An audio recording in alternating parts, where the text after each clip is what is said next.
Hello friends, I am Deepanshi Sharma. Welcome to my YouTube channel genius Deepanshi and I hope you are doing well. और आज हम start करेंगे part 83 that is case insensitive compare using STR case CMP functions using string dot H header file. आज हम दो string को compare करेंगे but हम यहाँ पे एक फंक्शन यूज़ करेंगे एसटीआर केस सीएमपी।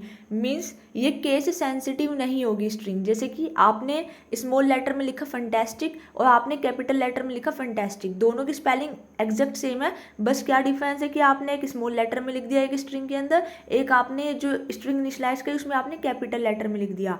तो इस केस को हम चाहते हैं कि ये केस इनसेंसिटिव रहे। इस केस के लिए हम यहाँ पे एक फंक्शन यूज़ करेंगे एसटीआर केस सीएमपी, ताकि इग्नोर कर दे स्मॉल और कैपिटल लेटर को। ये बस ये चेक करेगा कि अगर दोनों इक्वल है, मीन्स दोनों एग्जैक्ट सेम है, तो वो यहाँ पे दे देगा स्ट्रिंग्स आर इक्वल। तो मैंने यहाँ पे हेडर फाइल को इंक्लूड किया stdr dot H and string dot H. Main function बनाया। मेन फंक्शन के अंदर मैंने यहाँ पे दो स्ट्रिंग को इनिशियलाइज कर दिया, string 1 fantastic and string 2 fantastic. दोनों सेम है पढ़ने में भी और समझने में भी, बस डिफरेंस था इसमें, एक हमने स्मॉल लेटर में लिख दिया, एक हमने कैपिटल लेटर में लिख दिया।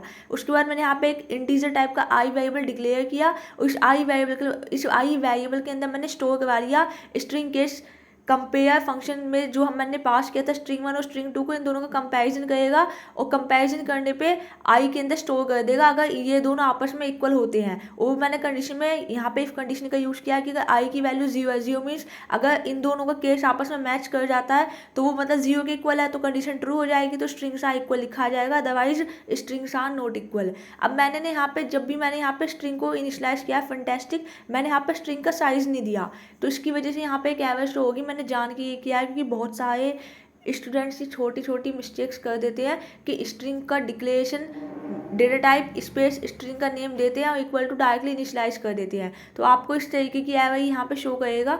तो इस एरर को दूर करने के लिए आपको क्या करना है, जहाँ पे आपने लिखा है ना क्या स्पेस स्ट्रिंग 1 और आपको उसके आगे स्क्वायर ब्रैकेट के अंदर स्ट्रिंग का साइज भी देना पड़ेगा। तो मैंने यहाँ पे साइज लिया 30 दोनों स्ट्रिंग के केस में। अब आप इसको आपस से रन करा करके देखोगे, आउटपुट में आ जाएगा स्ट्रिंग्स आर इक्वल, क्योंकि ये दोनों स्ट्रिंग्स इक्वल है, क्योंकि हमने यहाँ पे स्ट्रिंग केस सीएमपी फंक्शन का यूज़ किया है।